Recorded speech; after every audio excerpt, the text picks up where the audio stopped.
국민TV 뉴스가 창간했습니다. 빠르고 정확한 뉴스, 국민TV 뉴스의 텍스트 버전을 여러분 앞에 내놓습니다. 국민TV 라디오의 각종 콘텐츠를 이제는 읽으실 수 있습니다. 뉴스.국민.tv, 국민TV 뉴스에서 세상의 모든 뉴스와 만나세요.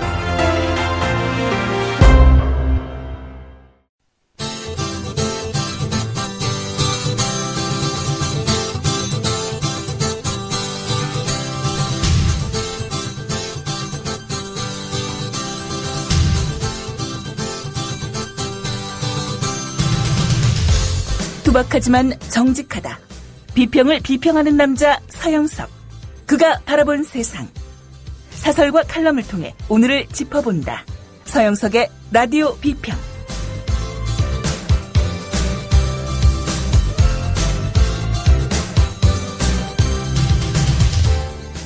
청취자 여러분 안녕하십니까. 서영석입니다. 8월 7일 수요일입니다. 장마가 끝나더니 이번에는 무더위가 몰려오네요. 이 무더운 여름 건강 유의하시고요.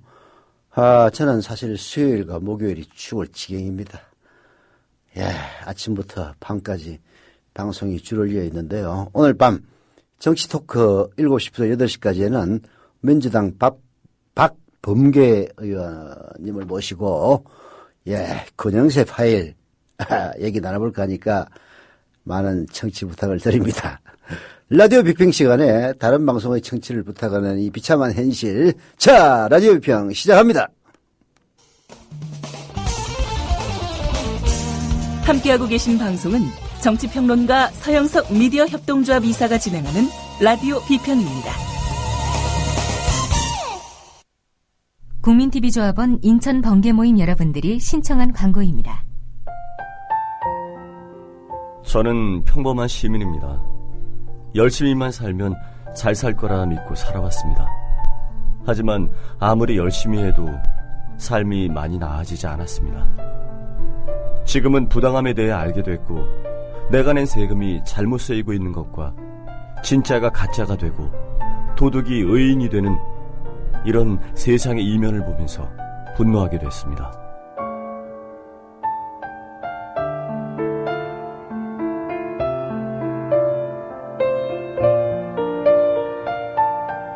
미래의 내 자식들에게 떳떳하게 정의를 이야기하려면 지금 내가 행동해야 한다. 여러분, 부끄럽지 않은 사람이 되기 위해서 미디어 협동조합의 조합원이 되어주세요. 네. 어제 제가 라디오 광고에 대해서 한번 말씀을 드렸었는데요. 어제 오후에 전화 정말 많이 왔습니다. 그래서 전화는 무지하게 많이 왔는데요. 성사된 것은 한 6건 내지 7건 정도 된다고 합니다. 그래서 지금 이제 광고 제작 중이에요. 그래서 이번 주말이나 다음 주 초부터는 광고가 나갈 수 있지 않을까 생각이 드는데요. 사실 제가 사실 이제 사업 담당 이사를 맡고 있기 때문에 하는 얘기는 아닙니다.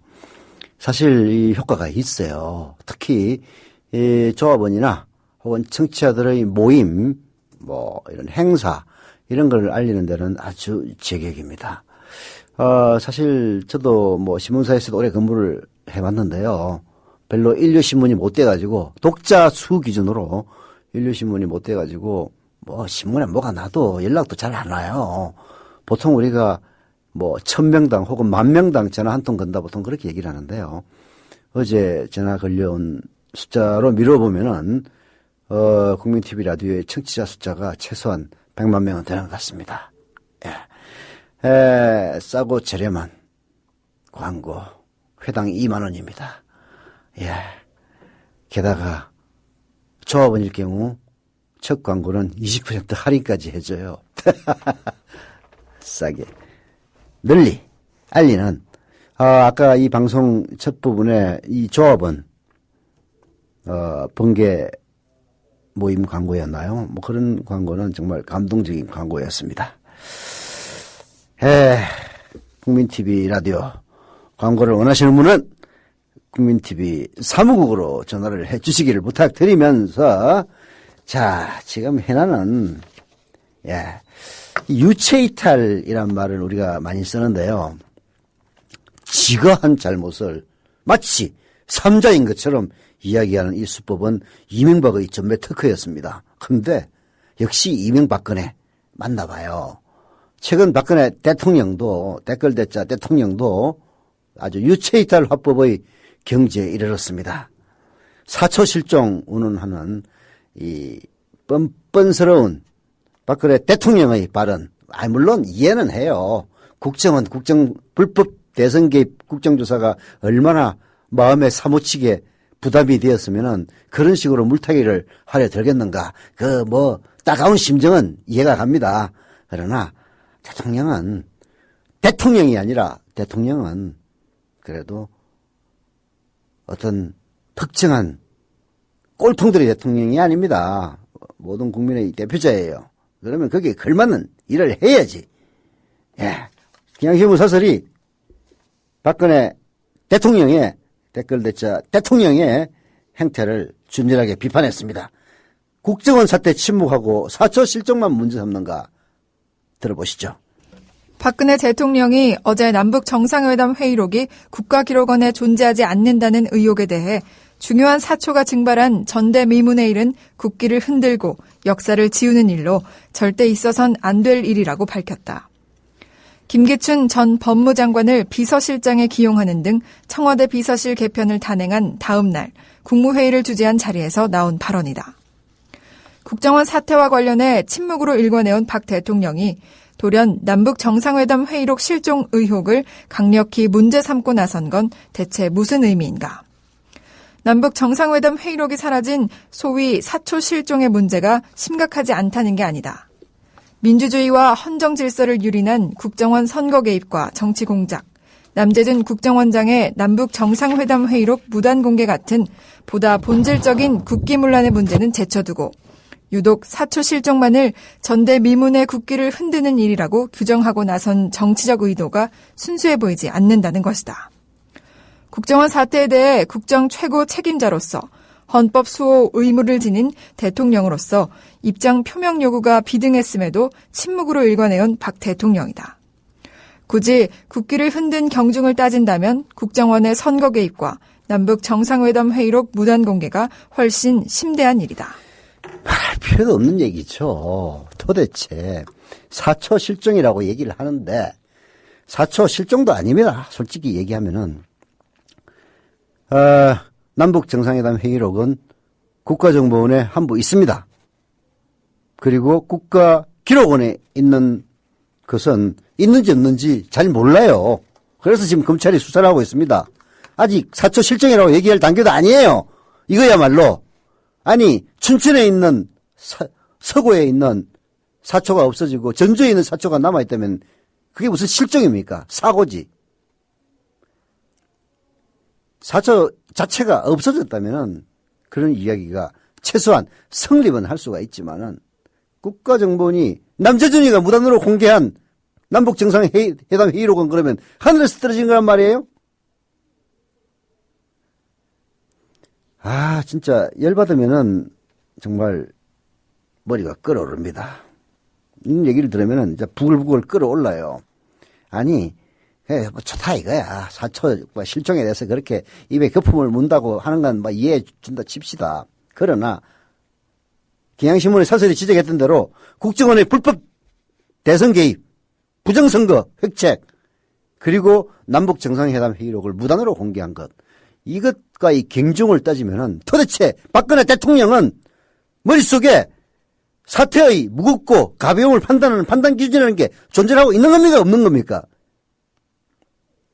도대체가 말이에요. 헌법 수호 임무를 지닌 대통령으로서 국정원 사태에 대해 국정 최고 책임자로서 입장 표명 요구가 비등했는데도 주둥아리 다물고 나 몰라라 하지 않았습니까? 기껏 한다는 얘기가 나하고는 관계없어. 관계가 없긴 왜 없어? 원세훈이가 그러면 문재인 대통령 당선시키기 위해서 댓글 공작을 했단 말이야? 김무성이가 그러면은 문재인이 당선시키려고 남북 정상회담 회의록을 몰래 열람하고 대통령 선거 며칠 남겨두지 않은 부산 유세에서 그렇게 비통하게 울부짖었단 말입니까? 정상회담 회의록 증발 의혹에 대해서는 이미 새누리당이 의뢰해 검찰의 수사가 진행 중인 사안이다. 한데 대통령이 이토록 강력한 언술로 문제를 지적한 것은 검찰 수사에 가이드라인을 제시한 것으로 해석될 수 있다. 국정원 선거 개입과 민주당이 고발한 국정원의 정상회담 회의록 무단 공개 사안은 외면하고 사초 실종만은 엄정하게 수사하라는 지침을 내린 셈이기 때문이다. 권력의 눈치를 봐온 검찰의 생리상 대통령의 가이드라인이 어떠한 결과를 가져올 것인지는 불문가지다. 특히 박 대통령의 이번 발언은 소모적 정쟁의 도구가 된 서해 북방 한계선 논란에 불을 다시 지피자는 것이며 결과적으로 정쟁의 한 복판으로 대통령 스스로 걸어들어온 꼴이다. 아니 이런 얘기를 참 진짜 신문이니까 점잖게 얘기를 하는 거죠. 예? 점잖게 얘기하는 겁니다. 솔직히 박근혜 대통령이 제일 무서워하는 것은 국정원 사건에 자기 자신이 연루됐다는 사실이 들통이 나가지고 대통령 자리 쫓겨날까 봐서 전전긍긍하는 것 아닙니까? 그래서 이 사실 자체를 갖다가 묻어버리기 위해서 임기는 채워야 되니까 수단과 방법을 가리지 않고 남재준을 시켜서 남재준이가 솔직히 내 진짜 국정원 그 남재준 얘기 방송으로 들으면서 정말 코웃음을 치지 않을 수가 없었습니다. 박근혜와 관계없이 자기가 독단으로 공개를 했다? 그러면은 박근혜 대통령은 남재준이를 해임해야 돼요. 실제로 그렇다면은 아니 국정원장이 국가기밀을 무단으로 공개하는데 대통령한테 보고도 하지 않고 한단 말입니까? 그러면은 남재준이가 대통령이야? 박근혜가 국정원장이고? 도대체 선호가 맞지 않는 이따위 얘기를 갖다가 뻔뻔스럽게 늘어놓을 수밖에 없는 것은 국정원 불법 부정선거 대선 개입이 결국은 박근혜의 안위를, 박근혜의 정통성을 정면으로 건드리고 그리고 그것을 빠른 시일 내에 무너뜨릴 수 있다는 것을 남재준, 바로 국정원장인 남재준이 누구보다도 잘 파악하고 있기 때문에 그런 것 아니냐. 이거는 그야말로 삼척 동자도 알 수가 있는 일입니다. 그제 청와대 비서실 인사를 두고 검찰 통제 우려가 강하게 제기된 바 있다.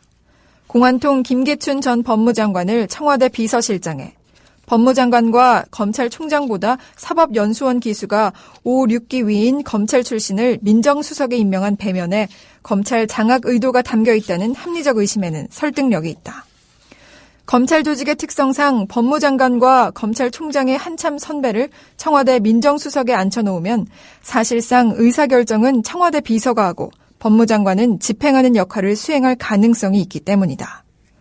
이러한 인사를 단행한 다음 날 국무회의에서 박 대통령이 국정원 사태는 생략한 채 콕 찍어서 사초 실종에 대한 엄단을 주문한 것은 공안정국을 조성하려는 것이란 의구심을 사기에 충분하다. 그래서 청와대 비서실 인사가 종국에는 공안 통치를 강화하기 위한 포석이 아니었는지 묻고 싶은 것이다. 예, 김기춘, 공안통, 검사 출신, 그리고 부정선거 물타기 덮어씌우기 1인자, 그리고 민정수석을 검찰총장과 법무장관의 6 내지 7기 선배로 갖다 앉힌 점, 이런 것들이 사실은 최동욱 검찰총장을 겨냥한 것이다. 이렇게 보면 됩니다.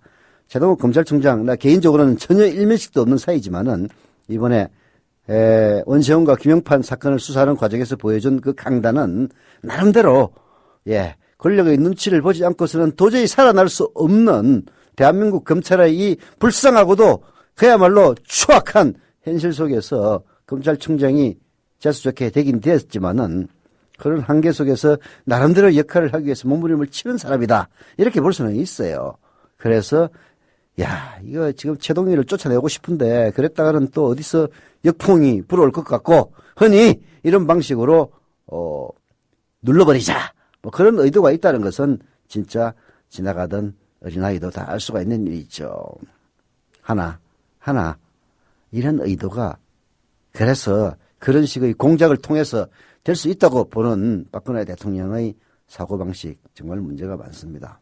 그것은 자기 자신이 망하는 그리고 어쩌면은 국민의 뜻에 의해서 대통령 자리를 물러나지 않을 수 없는 그런 길로 자기 스스로 가고 있는지도 모르는 겁니다. 지금 아직 늦지 않았어요.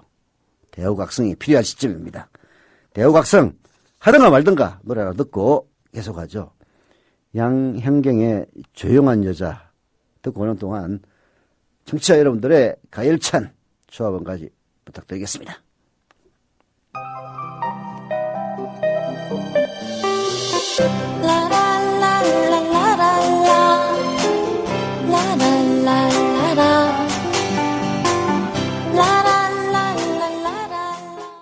네. 그 사이에 조합원 가입에 세 분인가요? 두 분인가요? 있습니다. 세 분이네요. 경남 합천군 삼가면 소리에 오리둥둥님 조합원 가입 감사드립니다. 경기 평택시 현덕면 건관리에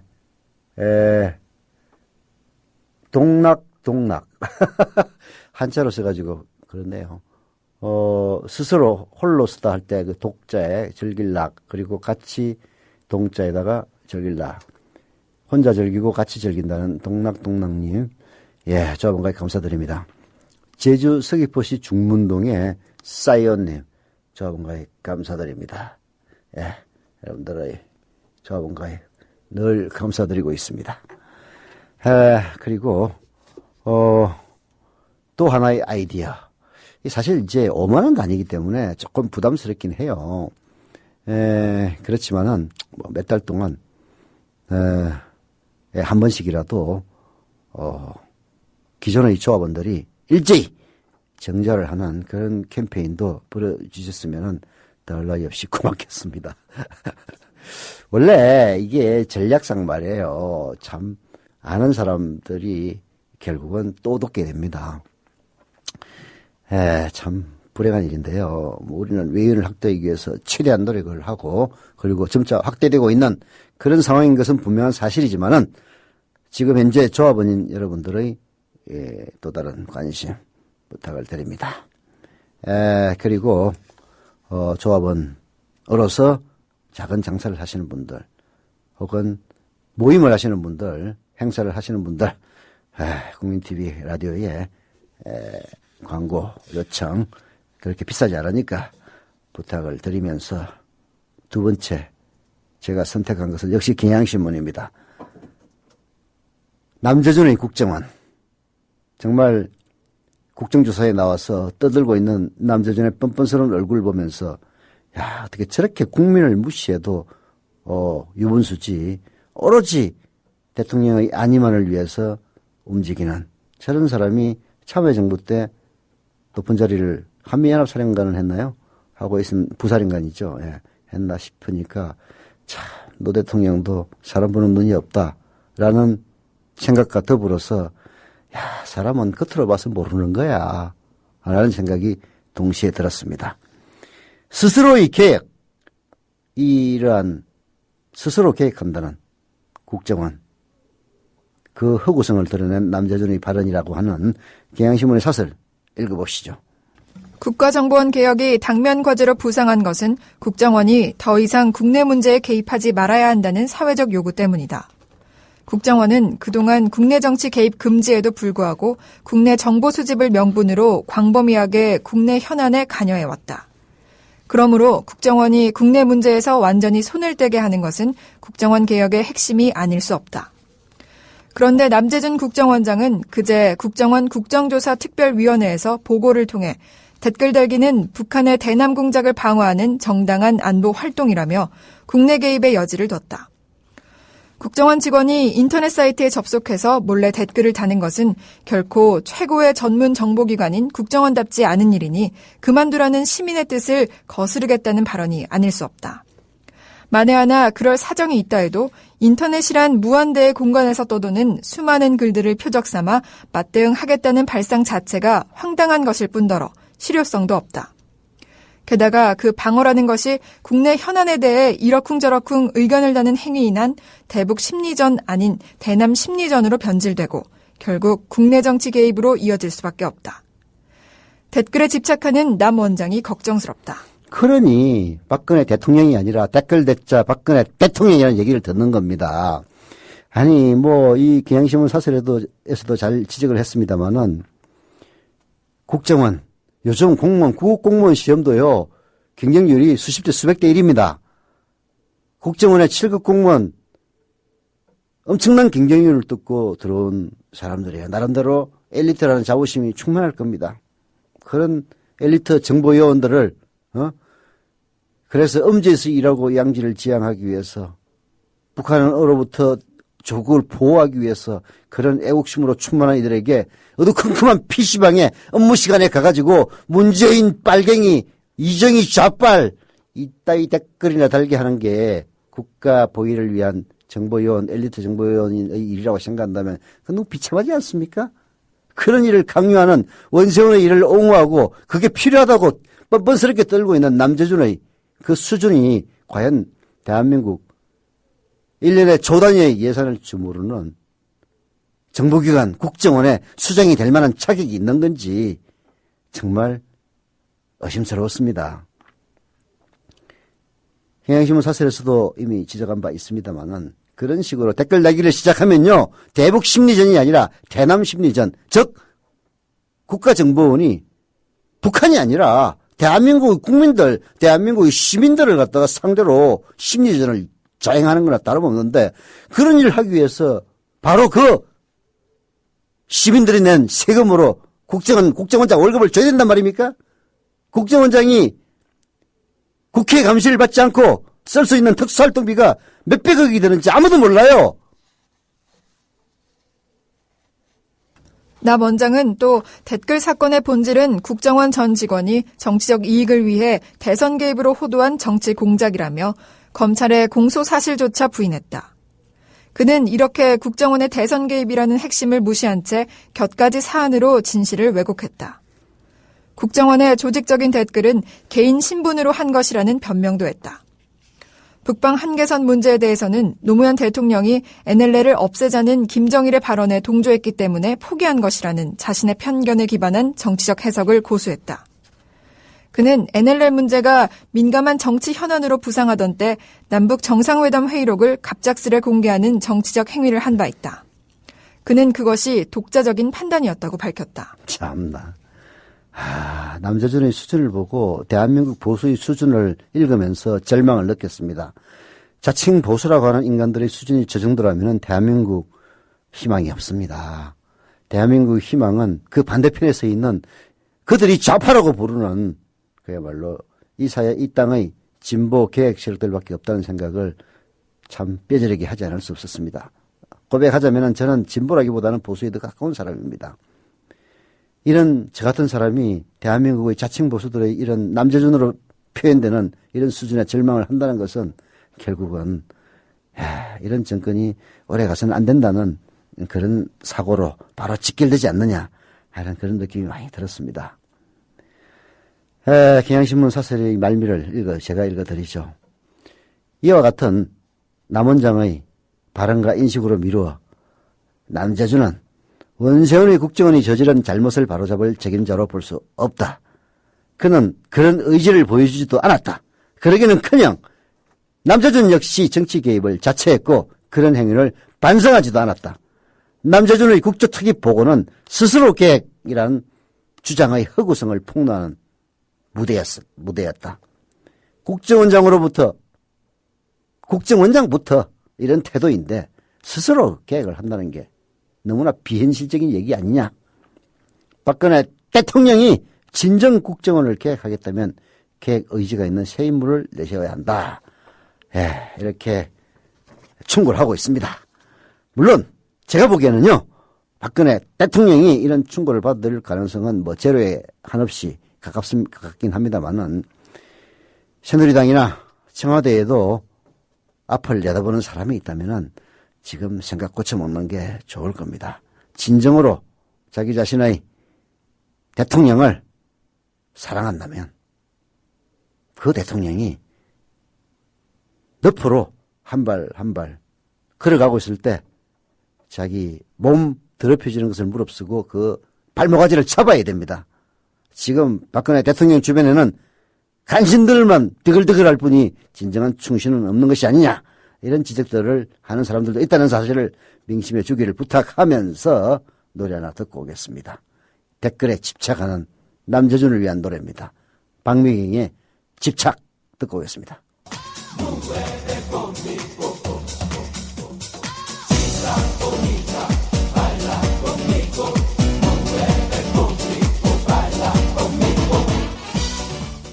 네, 오늘 경향신문 김용민 화백의 만평이 재밌네요. 이런 만평을 재밌다고 해야 되는 상황이 정말 참 안타깝습니다. 중요한 선거가 조작된 천인 공노할 일은 국기를 흔들고 민주주의를 훼손하는 일로 절대 있어서는 안 될 일이다. 이게 광장의 여론인데 이 광장의 여론을 본 박근혜 여사 깜짝 놀라서 빨간 붓으로 말을 바꿉니다. 중요한 선거가 조작되는 중요한 사초가 증발한 천인 공노할 일을 전대문의 일로 바꾸고 국기를 흔들고는 그대로 살리면서 민주주의를 훼손한다는 것을 역사는 지우는 일로 바꿔서 절대 있어서는 안 될 일이라고 떠들고 있다. 이게 바로 박근혜가 사는 법이다. 이렇게 만평으로 비판을 했는데요. 정말 정당한 비판인 것 같습니다. 전대미문의 일이고 절대 있어서는 안 될 일은 국정원의 불법 대선 개입입니다. 그리고 국정원의 국가기밀 무단 공개입니다. 그런 천대미문의 절대 있어서는 안 될 일에 대해서는 고개 싹 돌리고 왜? 자기 자리를 위협할지 모르니까. 보수 언론, 수구 언론들이 떠들고 실제로 그 실체에 대해서도 지금 검찰이 수사 중인 사안에 대해서 대통령이라는 사람이 그런 식으로 가이드라인을 제시하는 거야말로 정말 간악한 술책이 아니냐 하는 생각마저 듭니다. 그러한 박근혜 대통령이 임명한 김기춘 어떤 인물인가? I.M. 피터가 샅샅이 해부를 했습니다. 미스터 법질서 까고 있습니다. 한번 읽어보시죠. 김기춘 전 법무장관이 청와대 비서실장에 임명된 다음 8월 6일 국민일보는 돌아온 미스터 법질서, 부녀 대통령 보좌라는 제목의 기사를 보도했습니다. 김기춘 비서실장이 누구인지 그의 성품이 어떤지를 알려주는 내용이었습니다.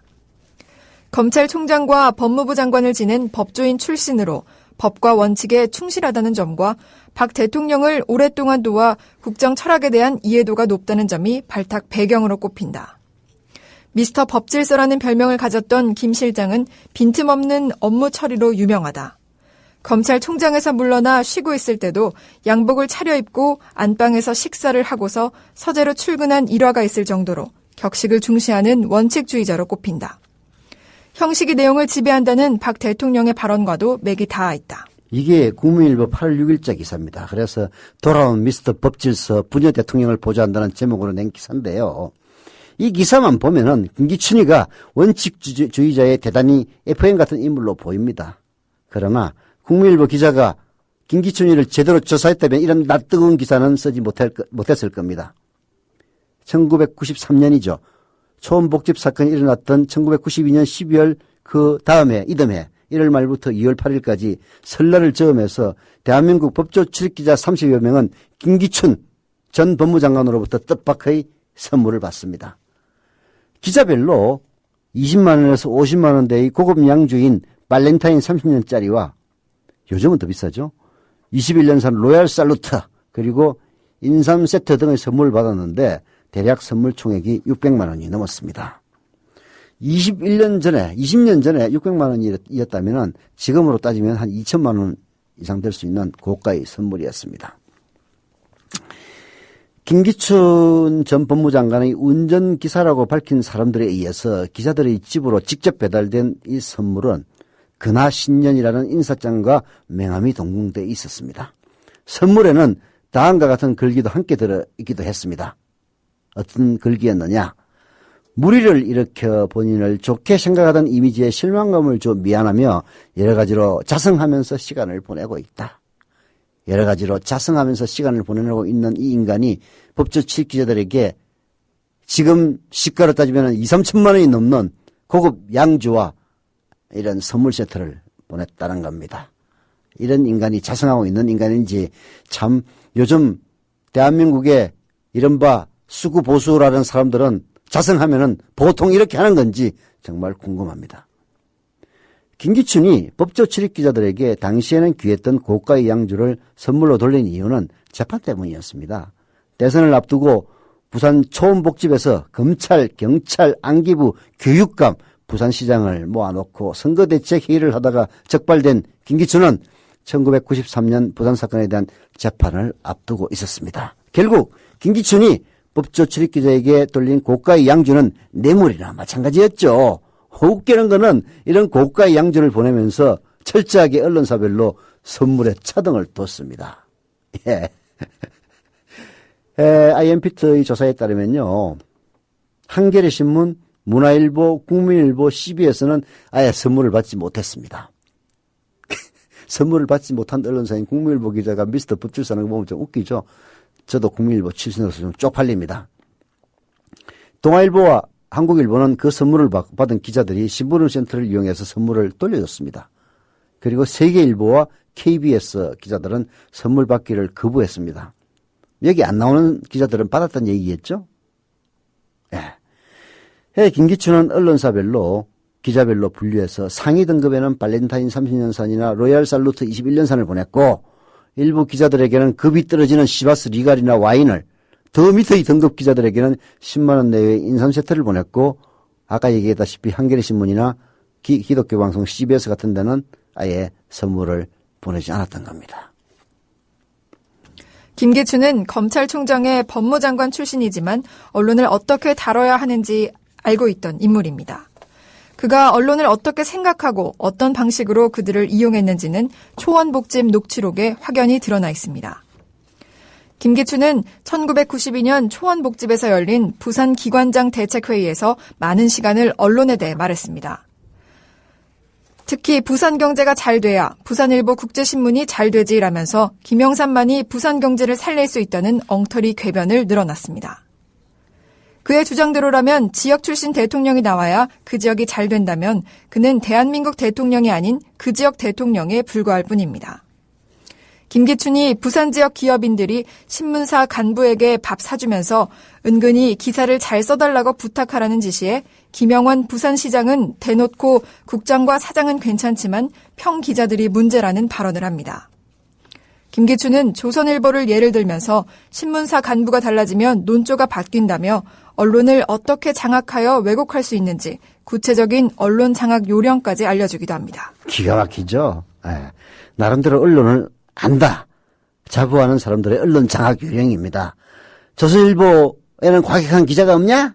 있었지만은 신문사 간부가 달라지니까 논조 보세요. 잘해주지 않습니까? 광고주들 있잖아요. 경쟁들 모아가지고 신문사 간부들 밥 사주면서 은근히 좀 쪼아라 뭐 이런 얘기 있죠. 예. 이런 인간이 어떻게 미스터 법질서가 될 수가 있습니까? 김기춘은 초원복집에서 열린 대통령 선거 부산 기관장 대책 모임 사건으로 처벌받지 않습니다. 그 이유는 그가 헌법재판소에 위헌제청을 했기 때문입니다. 김기춘은 법조인 출신답게 자신의 행위가 법의 불합리한 제도 때문에 처벌받으면 안 된다고 대통령 선거법 제36조 1항, 즉 선거운동원이 아닌 사람의 선거운동 금지 조항에 대해서 위헌 신청을 했고요.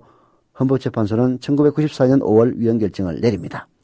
물론 선거운동원이 아닌 사람도 자기가 지지하는 대선 후보를 지지하거나 응원할 수는 있습니다. 그러나 김기춘은 예외예요. 김기춘의 대책회의에 참석했던 인간들이 누굽니까?